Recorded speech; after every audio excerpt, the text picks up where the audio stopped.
les maladies des poumons. Alors c'est un livre donc spécifique pour tout ce qui est l'arbre respiratoire, c'est-à-dire les voies aériennes supérieures, avec le larynx, les problèmes de dysphonie, d'aphonie, etc., cancer du larynx. Ensuite, c'est les bronches. Et ensuite, c'est les alvéoles pulmonaires. Et donc là, j'ai voulu, je dirais, donner mon expérience, parce que il y a quand même pas mal de choses.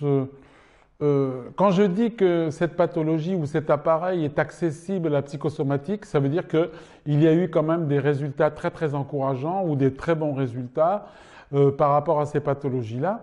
Et donc j'ai voulu donner mon expérience dans ce domaine qui est assez fréquent. Et donc du coup, je détaille qu'est-ce que c'est que le larynx au niveau symbolique. Qu'est-ce que c'est que les bronches au niveau symbolique et qu'est-ce que c'est que les alvéoles au niveau symbolique.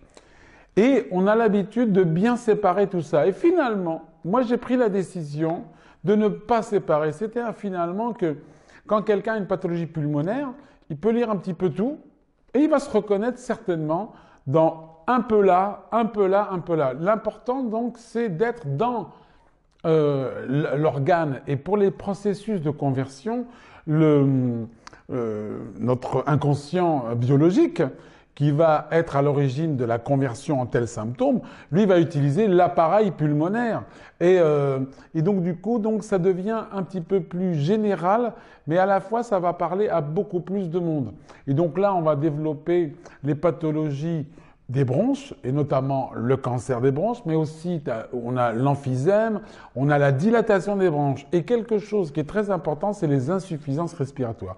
Et je dirais, pour être le plus précis possible, que si ce livre pouvait tomber dans les mains de tous les bronchitiques chroniques de la Terre, il y aurait beaucoup moins d'aggravation.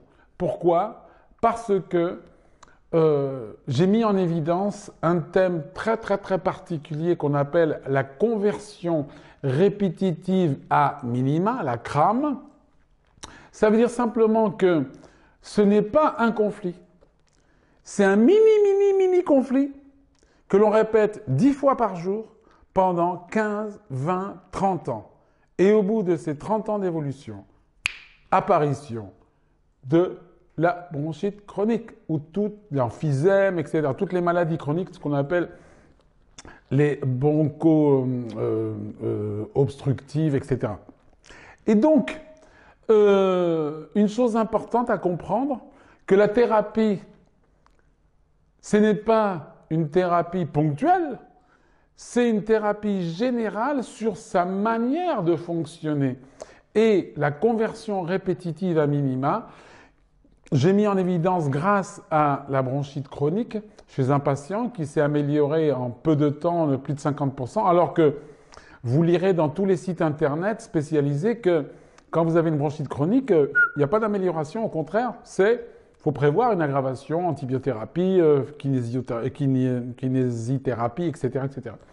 Et là, j'ai été stupéfait de voir des améliorations dans ce domaine-là, l'apnée du sommeil également. Et donc, du coup, je pense que c'est un livre utile pour les gens concernés par cette pathologie.